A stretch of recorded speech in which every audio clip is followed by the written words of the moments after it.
Let us quickly recapitulate. सबसे पहले हमने चार्ज की बात की, चार्ज की प्रॉपर्टीज पढ़ी हमने, क्वांटाइजेशन जिसमें सबसे इंपॉर्टेंट थी, क्वांटाइजेशन पे बेस हमने क्वेश्चंस करे।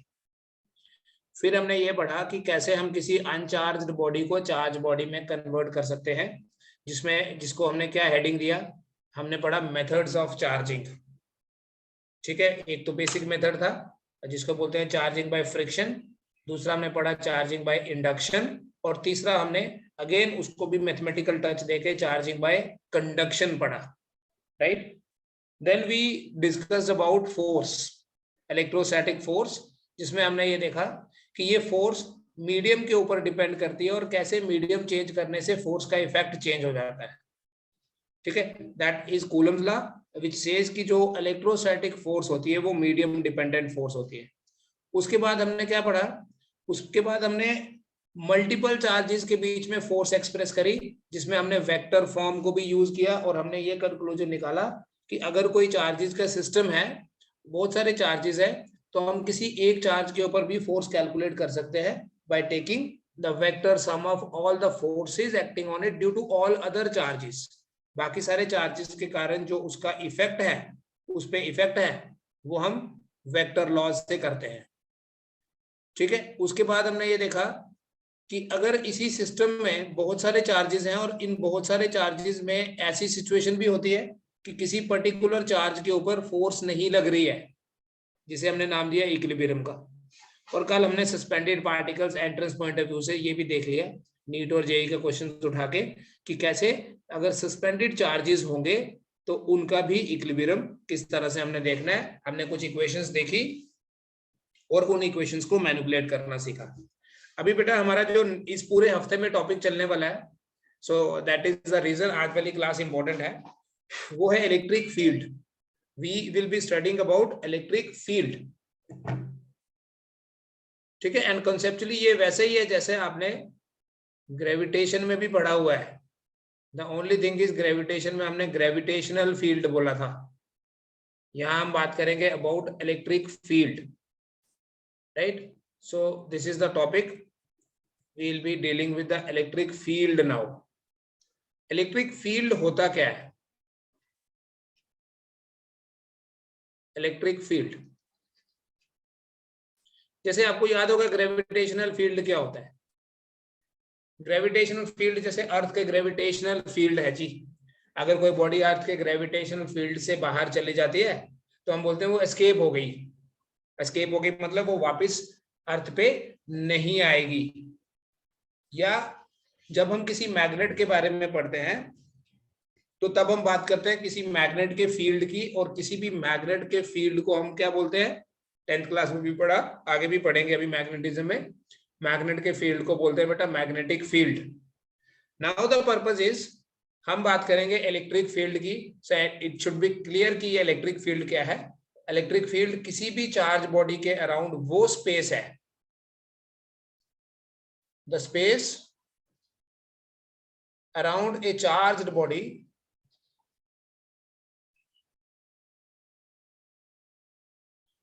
space around a charged body up to which its effect can be experienced। Effect मतलब जहां तक वो किसी दूसरे चार्ज के ऊपर फोर्स लगा सकता है। इफेक्ट क्या हुआ यहां? इफेक्ट हुआ फोर्स। किसी भी चार्ज के अराउंड, किसी भी चार्ज बॉडी के अराउंड वो स्पेस, वो रीजन,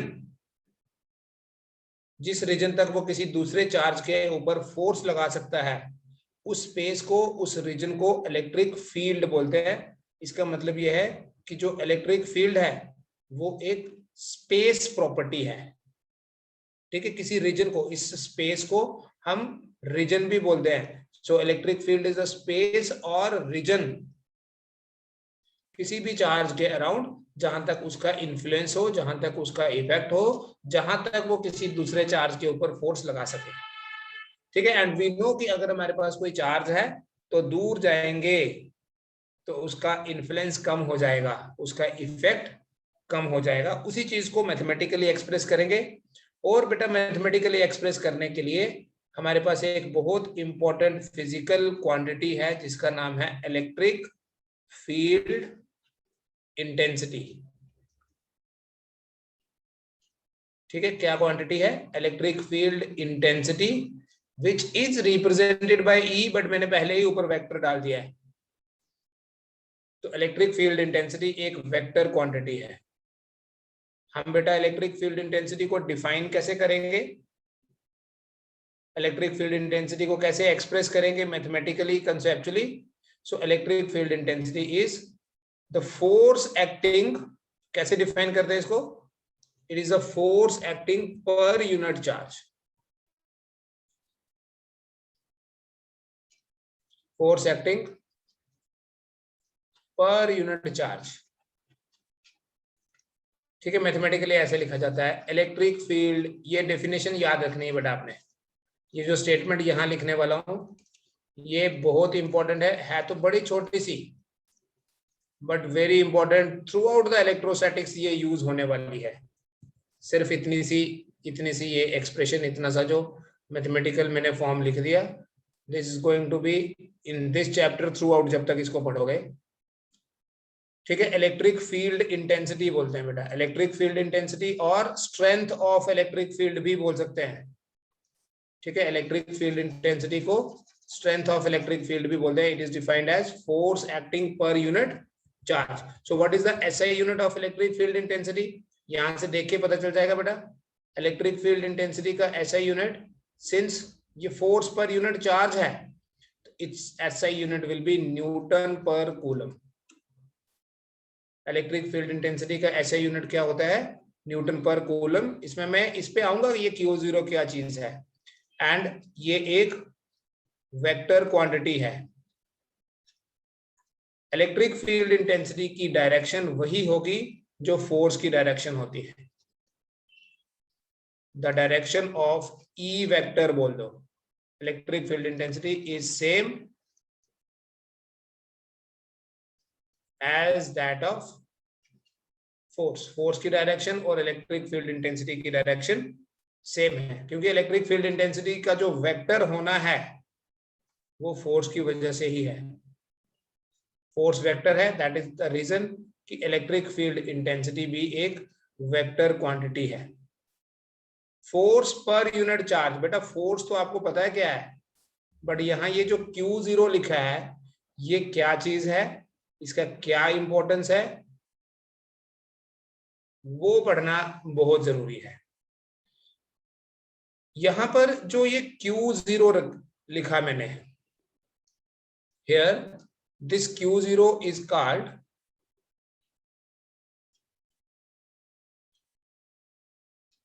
unit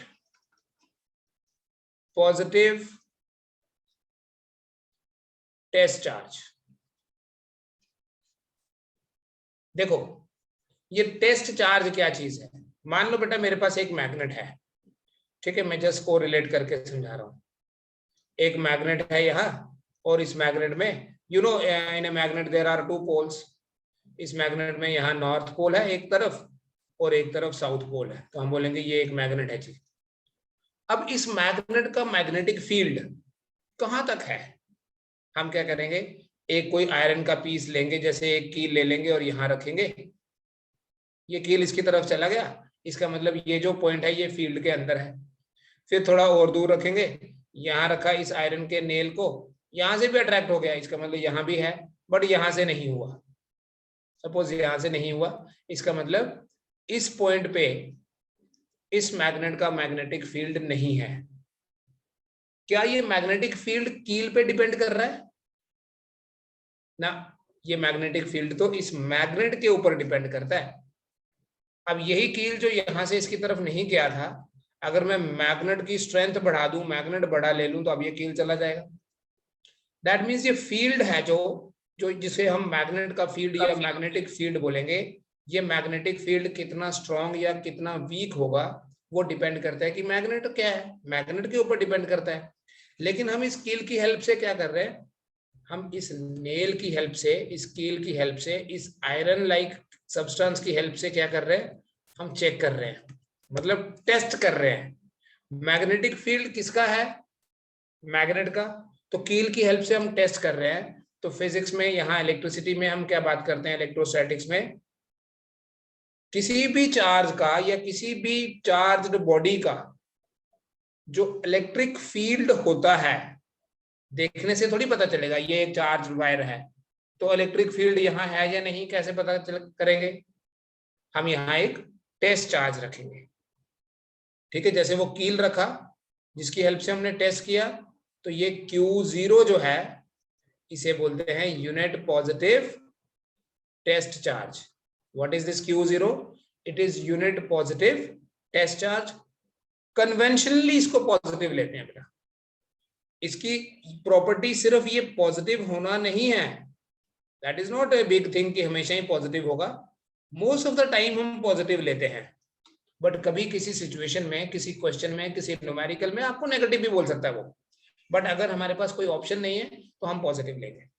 ठीक है, अगर हमारी अपनी मर्जी, हमने कैसे चूज करना है, we take it as positive just for simplicity. ठीक है, it is always taken as positive. पर मैं आपको क्या बोल रहा हूं, सिर्फ यही प्रॉपर्टी नहीं है, ये जो Q0 है it should be very very small,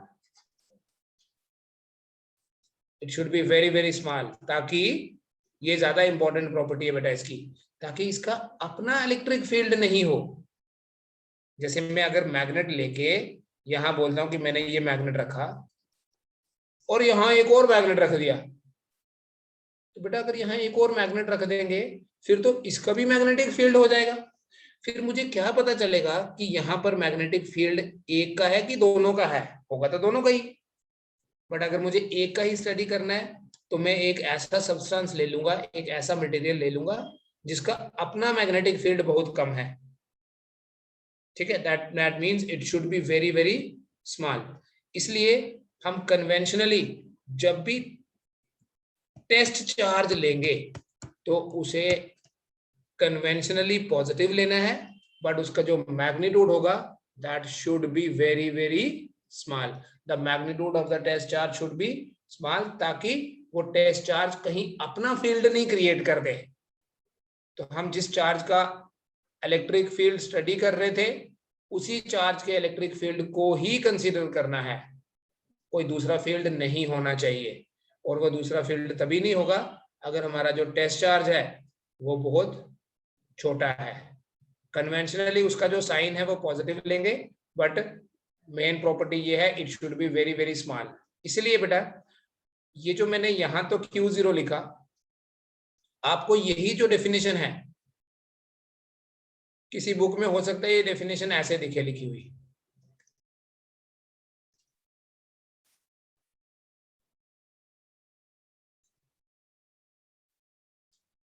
Q0 नहीं, sorry, F divided by delta Q E equal to limit delta Q approaches to 0 and F by delta Q। तो यहां जो डेल्टा Q अप्रोचेस टू 0 है, इसी से idea मिल जाता है कि जो हमारा टेस्ट चार्ज है, अब सिर्फ हम ये डेल्टा क्यू बार बार नहीं डालेंगे, सो हमें इसी से आइडिया मिल जाता है कि हमारा जो टेस्ट चार्ज है that is very very small. तो ये जो स्टेटमेंट है बेटा, this statement is equivalent to the above statement जो मैंने ऊपर लिखी। सिर्फ हम Q0 लिखते हैं, थोड़ा सा हमें लिखने में दिक्कत नहीं होगी, लिखने में कोई परेशानी नहीं आएगी। हम लिखने में डेल्टा Q भी लिख सकते हैं, बट बार बार फिर डेल्टा Q अप्रोचेस टू 0 लेके ये थोड़ा सा कॉमन नहीं है यूज इसका। तो हम क्या करते हैं, हम F बाय Q0 लिखते हैं, मतलब सेम है बेटा दोनों का। ठीक है, ये दोनों स्टेटमेंट्स का सेम मीनिंग है। द ओनली डिफरेंस इज हम जब भी टेस्ट चार्ज की बात करेंगे तो हम टेस्ट चार्ज को Q0 से रिप्रेजेंट करेंगे इन दोनों स्टेटमेंट्स में। सो जब जब हम इलेक्ट्रिक फील्ड इंटेंसिटी की बात करेंगे we simply will write F by Q0। ठीक है, क्या डेफिनेशन है इलेक्ट्रिक फील्ड इंटेंसिटी की? It is force acting per unit charge. ठीक है, पर यूनिट चार्ज चाहे डेल्टा Q लिखो किसी को अगर बेटर लगता है तो, but I will use Q0। Most of the times आपको Q0 ही दिखेगा in most of the books. ठीक है। और ये जो है कि क्या इसकी प्रॉपर्टी है, इसकी मेन प्रॉपर्टी यही है कि it should be very very small. So this is the simply the definition of electric field intensity. ठीक है जी, चले बेटा आगे देखो। इज दैट क्लियर या इसमें डाउट है कोई? सपोज हमने किसी चार्ज के कारण जो इलेक्ट्रिक फील्ड है उसको मैथमेटिकली एक्सप्रेस करना है, एंड लेट अस एज्यूम कि हमारे पास कोई सोर्स चार्ज है, हम क्या बोलते हैं यहाँ, we will say source charge. So we derive an expression for electric field intensity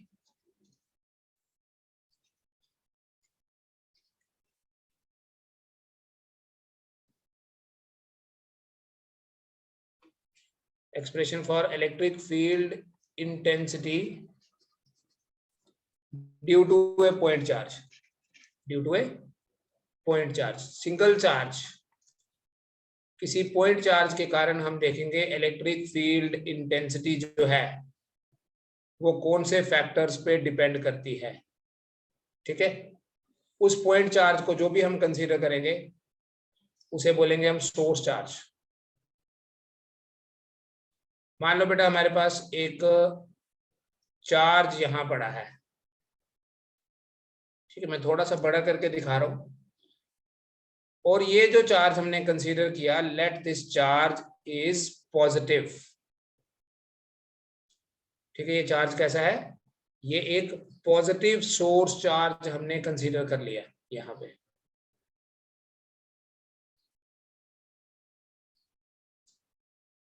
इस सोर्स, अब क्यों बोलते हैं इसको सोर्स चार्ज, ये आपको पता चल जाना चाहिए। जैसे एक मैग्नेट लेंगे तो वो मैग्नेटिक फील्ड का सोर्स है, मतलब उसके कारण सराउंडिंग रीजन में मैग्नेटिक फील्ड बनेगा। अब ये हमने इलेक्ट्रिक चार्ज लिया, it is a source of electric field. ठीक है, और इस सोर्स चार्ज से कुछ डिस्टेंस दूर, मान लो आर डिस्टेंस दूर, हम ये देखना चाहते हैं कि इलेक्ट्रिक फील्ड स्ट्रेंथ कितनी है। At a distance R from this source charge we want to find the electric field strength. Electric field strength वही है बेटा इलेक्ट्रिक फील्ड इंटेंसिटी जिसे हम बोलते हैं। ये हमारे पास सोर्स चार्ज है, मान लो इस सोर्स चार्ज से आर डिस्टेंस दूर एक पॉइंट P है। ये सोर्स चार्ज मान लीजिए बेटा O पे पड़ा है। ठीक है, मैं लिखवा दूंगा अभी आपको ये इंपॉर्टेंट इसमें जो पॉइंट्स हैं। और यहाँ पॉइंट P पे हमने इलेक्ट्रिक फील्ड इंटेंसिटी को फाइंड करना है, कैलकुलेट करना है। तो आप, अभी तो मैं फिजिकली रख के बताता हूं, but over a period of time आपको सिर्फ मेंटली ये चीज सोचनी है कि वहां एक टेस्ट चार्ज पड़ा होगा। ठीक है, उस टेस्ट चार्ज को मोस्ट ऑफ द टाइम हम रिप्रेजेंट Q0 से ही करेंगे। ठीक है, we have taken a source charge at point O and a test charge जिसे Q0 से रिप्रेजेंट करते हैं। सोर्स चार्ज को बेटा Q से रिप्रेजेंट कर लो, टेस्ट चार्ज को Q0 से रिप्रेजेंट करते हैं। हमने सोर्स चार्ज जो है ना वो पॉजिटिव लिया है, हम सोर्स चार्ज नेगेटिव भी ले सकते थे। सी मैं थोड़ा सा लिख देता हूं बेटा, a positive source charge Q, a source charge Q is placed at point O and a test charge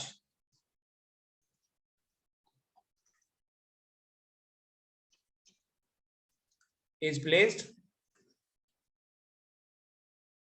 at a distance R at point P, which is at a distance R from the source charge.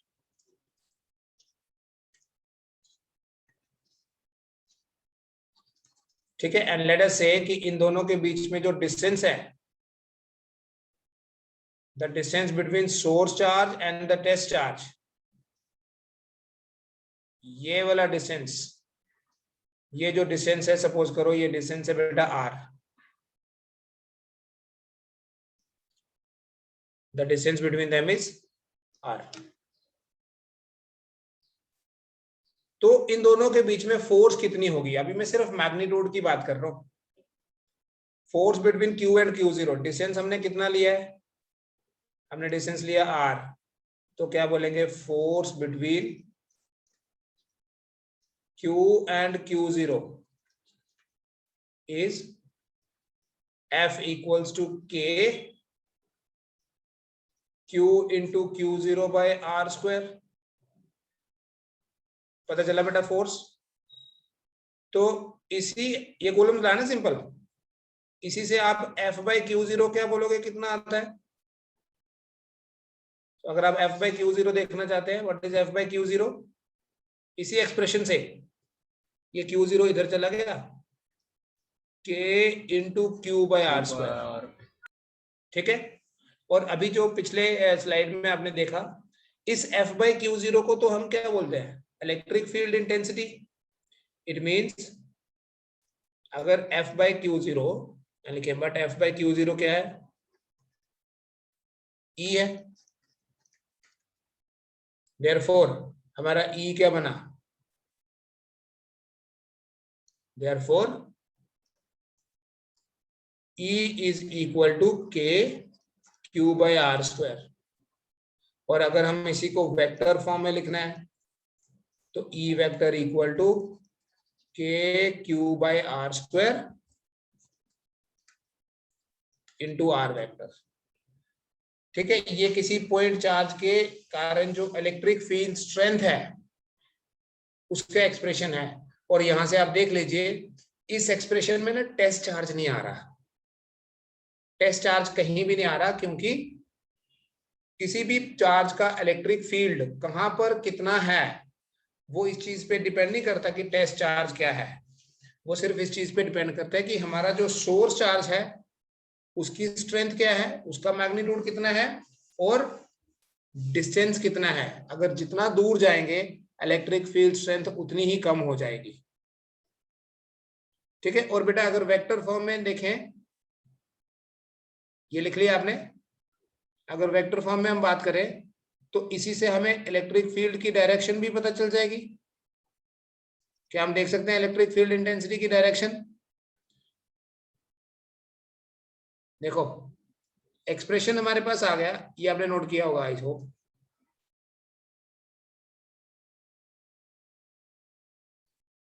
Expression हमारे पास electric field intensity का आ गया है, उसी expression के basis पे direction बता दूंगा।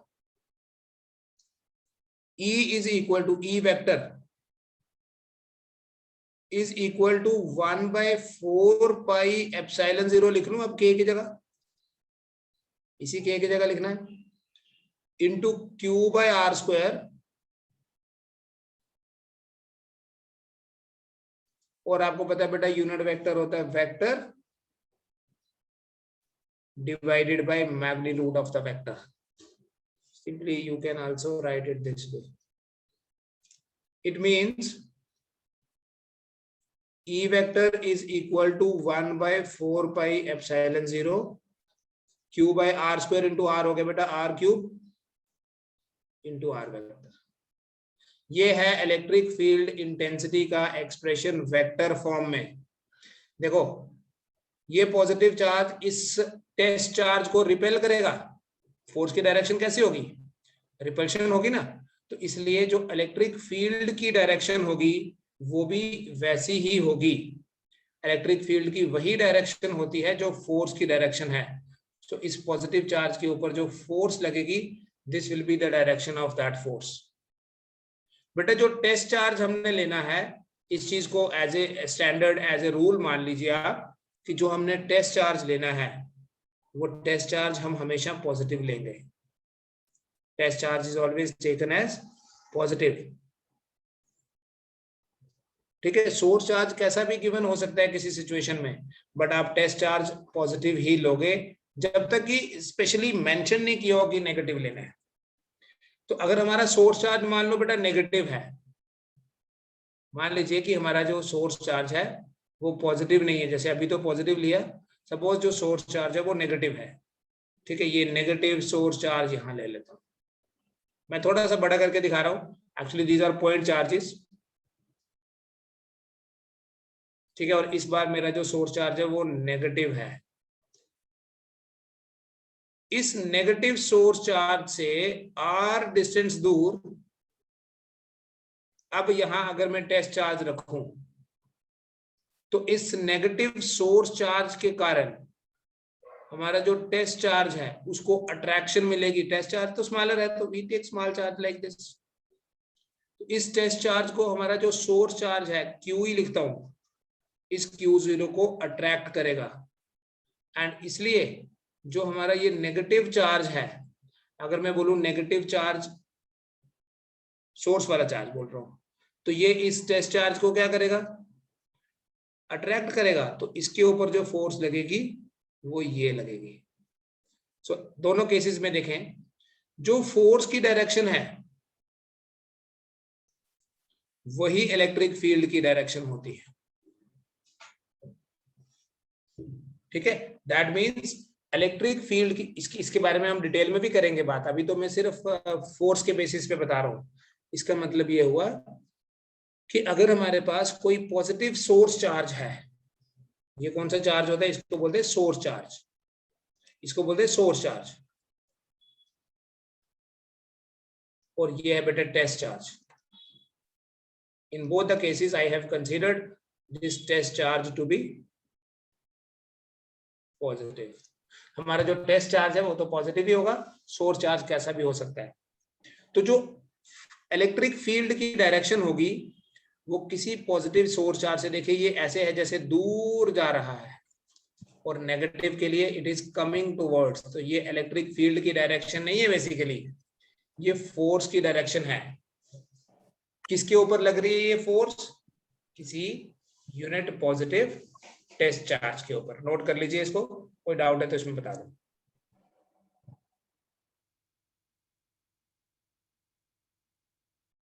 सो बेटा क्या कंक्लूजन है कि एट ए डिस्टेंस आर, देखिए at a distance R from a point charge Q, at a distance R from a point charge Q, the electric field intensity is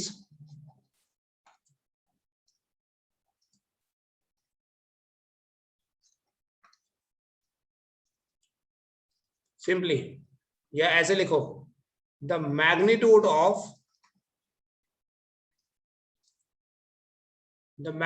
electric field intensity, अभी direction की बात नहीं करेंगे हम। the magnitude of electric field intensity is E equal to 1/4 pi epsilon 0 into Q by R square।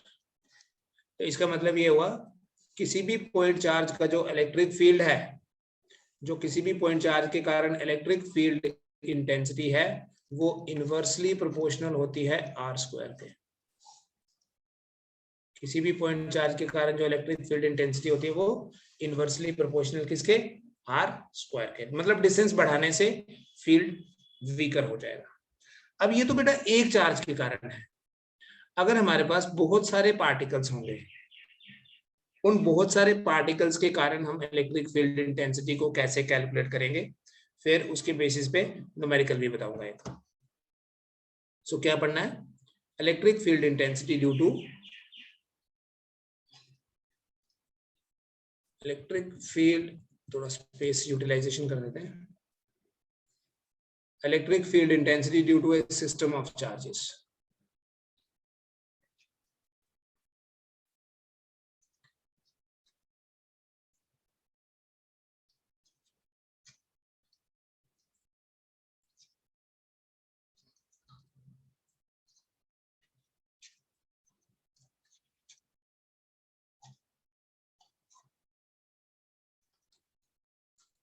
ठीक है, मान लेते हैं कि हमारे पास बहुत सारे चार्जेस हैं हैविंग डिफरेंट मैग्नीट्यूड्स, बट सबका साइन पॉजिटिव ही है, सारे पॉजिटिव है। ठीक है, just for making the thing simpler मैं पॉजिटिव चार्ज ले रहा हूँ, नेगेटिव भी ले सकते हैं, इनफैक्ट क्वेश्चन में मैं नेगेटिव भी लूंगा। सपोज एक पॉजिटिव चार्ज यहाँ पड़ा है, एक पॉजिटिव चार्ज यहाँ पड़ा है, एक यहाँ पड़ा है, एक यहाँ है, और एक कोई पॉजिटिव चार्ज यहाँ भी है। मिक्स कर देते हैं। तो हमारे पास बहुत सारे पॉइंट ऑब्जेक्ट्स हैं, पॉइंट चार्जेस हैं, and these point charges are kept at different locations. ठीक है, और इन पॉइंट चार्जेस के कारण हमने इलेक्ट्रिक फील्ड इंटेंसिटी कैलकुलेट करनी है। Will calculate electric field intensity. कोई पॉइंट चूज कर लेंगे, जैसे मान लो ये एक पॉइंट चूज कर लिया, जो यहां से ये एक पॉइंट चूज कर लिया, यहां से एक पॉइंट, ये डिस्टेंस है, फिर इधर से देखना होगा तो ये डिस्टेंस है, वो यहां से देखना होगा तो ये है, यहां से देखना होगा तो ये है। ठीक, इन चार्जेस को नाम भी दे देते हैं। सपोज ये जो चार्ज है यहाँ, ये है Q1, ये Q2, Q3, Q4, Qn, और ये जो पॉइंट है यहां हमारे पास एक स्मॉल टेस्ट चार्ज है, और उस टेस्ट चार्ज को हम रिप्रेजेंट करेंगे। बेटा अभी ना लिखना कुछ नहीं, सिर्फ यहाँ अपनी स्क्रीन के ऊपर कंसंट्रेट करो और समझो, क्योंकि मैं कुछ टेक्निकल चीजें बताऊंगा। ठीक है, इंपॉर्टेंट चीजें होंगी, वो ओवरसाइट नहीं हो जाना चाहिए कि वो स्किप भी हो जाएगी। स्किप नहीं करना कुछ भी। ठीक है, जो नहीं समझ में आएगा लास्ट में पूछो। ये एक पॉइंट है, जिस पॉइंट के ऊपर क्या है, मैंने बोला हमारे पास यहाँ एक टेस्ट चार्ज है, और ये हमारे सोर्स चार्जेस हैं, Q1, Q2, Q3, Q4, Qn, ऐसे सारे।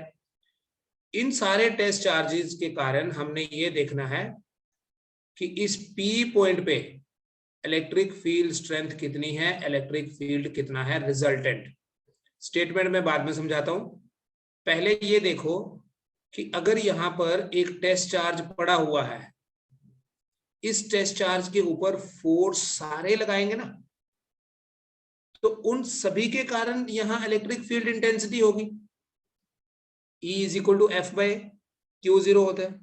अब उन सारी इलेक्ट्रिक फील्ड इंटेंसिटीज का, बेटा इंपॉर्टेंट है ये, उन सारी इलेक्ट्रिक फील्ड इंटेंसिटीज का आप देखो कि डायरेक्शन कैसी है, उन सब की डायरेक्शन, ये क्यू जीरो कहाँ, इसके लिए जगह नहीं मिल रही बेचारे के लिए, चलो ये रखा। ठीक है, अब ये टेस्ट चार्ज जो है ये तो हमेशा ही पॉजिटिव लेना है। सोर्स चार्ज मैंने पॉजिटिव लिए, लेकिन सोर्स चार्ज जो है वो नेगेटिव भी हो सकता है। ठीक है, यहां मैं पॉजिटिव ले रहा हूं जस्ट में देखने के लिए डायरेक्शन कैसी है। ये जो Q1 है, ये Q1 यहां पड़े हुए किसी भी टेस्ट चार्ज को, टेस्ट चार्ज तो हमेशा ही पॉजिटिव होता है, तो Q1 से उसे रिपल्शन मिलेगी, और ये होगी, देखना उस रिपल्शन की डायरेक्शन देखो, repulsion is always away from the charge. तो away from the charge means ये नहीं है कि कैसे भी बना दो। ठीक है, इसके ऊपर फोकस करो कि अगर आप इलेक्ट्रिक फील्ड बना रहे हो, तो इलेक्ट्रिक फील्ड की जो डायरेक्शन है वो उसी लाइन के अलोंग होनी चाहिए। ये लाइन देखो, इधर से उधर नहीं हो जाना अपनी मर्जी से। ये है इलेक्ट्रिक फील्ड इंटेंसिटी की डायरेक्शन का वेक्टर। ठीक है, एंड आई विल से कि ये जो इलेक्ट्रिक फील्ड इंटेंसिटी है ये है E1। ऐसे ही जो सेकंड वाला चार्ज है, पॉजिटिव ही लिया, तो ये सेकंड वाला चार्ज भी तो यहां पड़े हुए टेस्ट चार्ज को रिपेल ही करेगा। ठीक है, तो इस चार्ज के ऊपर इस दूसरे वाले चार्ज की रिपल्शन ऐसी होगी। ठीक है, दोबारा बना दूं, ये जो दूसरा वाला चार्ज है यहां पड़े हुए टेस्ट चार्ज को रिपेल करेगा, सो उस रिपल्शन की डायरेक्शन देखिए ऐसी होगी। फिर ये तीसरा वाला जो Q3 है, ये भी हमने पॉजिटिव ही लिया है, तो ये भी उसको रिपेल करेगा, और ये भी अगर रिपेल करेगा तो ये होगी E3 की direction. Again keep this thing in mind कि रैंडम डायरेक्शन नहीं बना देना, it should be along the line joining them. और इस इलेक्ट्रिक फील्ड को मैं बोल दूं अभी E3। ठीक है, ये E2 आ गया, ये आ गया E3। फिर E4 की डायरेक्शन, ये जो चार्ज Q4 है, यहां पड़े हुए किसी भी टेस्ट चार्ज को ये भी रिपेल करेगा, तो ये होगी लाइन ज्वाइनिंग दैट, और रिपल्शन इसी लाइन के अलोंग होगी, अलोंग दिस लाइन। और QN, ये है QN, तो उसके कारण जो यहाँ इलेक्ट्रिक फील्ड की डायरेक्शन होने वाली है वो भी तो रिपल्सिव होने के कारण इधर ही होगी। समझ में आ रही है ना डायग्राम? तो ये होगी EN की डायरेक्शन। तो हमारे पास जितने चार्जेस हैं, हर एक चार्ज का इंडिविजुअल इफेक्ट होगा। ये QN का यहाँ इफेक्ट आ गया, इसे बोल देता हूं मैं EN। ठीक है, एक चार्ज फिर से देखो, हमारे पास एक पॉजिटिव चार्ज है Q1, इसके कारण जो यहाँ इलेक्ट्रिक फील्ड इंटेंसिटी है उसको मैंने बोल दिया E1। There is another positive charge Q2, इसके कारण जो यहाँ इलेक्ट्रिक फील्ड इंटेंसिटी है दैट इज E2, ये आ गई E2। फिर ये Q3 के कारण E3, QN के कारण EN, Q4 के कारण E4, E4 तो लिखा नहीं। तो रिजल्टेंट कैसे फाइंड करेंगे? ठीक है, मैं स्टेटमेंट लिखता हूं, due to a system of charges, उसके बाद आप लिख लो due to a system of charges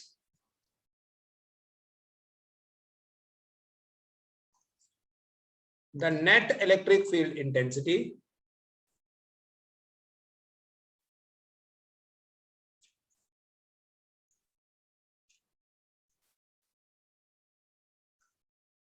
at a particular point is obtained by taking the vector sum of field intensities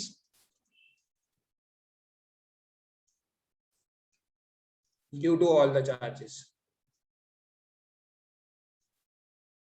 किसी पर्टिकुलर पॉइंट पे जो इलेक्ट्रिक फील्ड की डायरेक्शन होगी, कैसे पता चलेगी?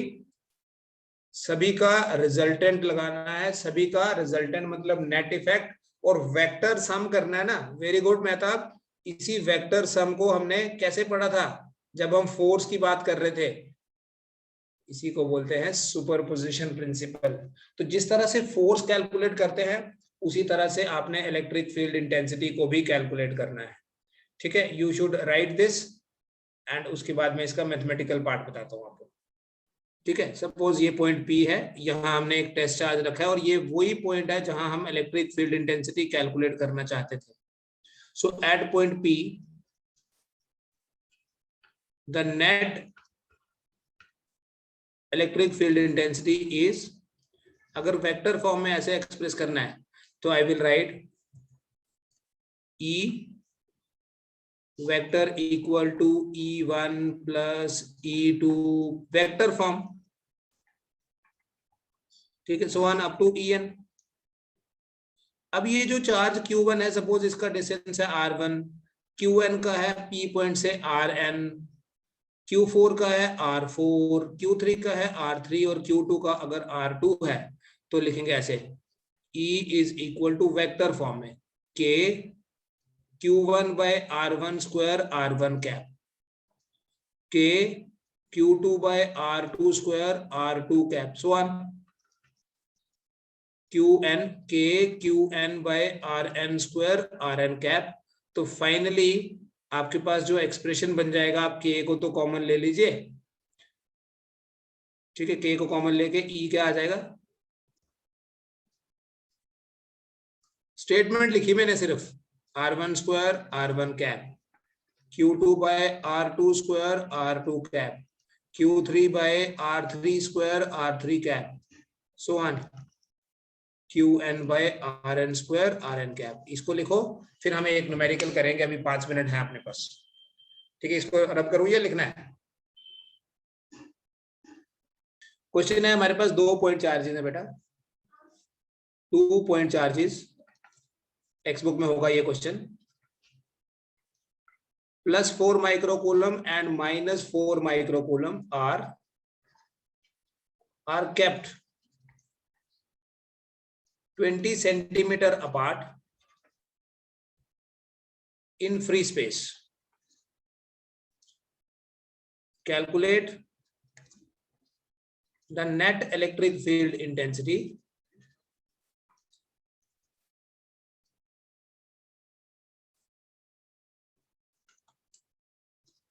at the center of the line joining them.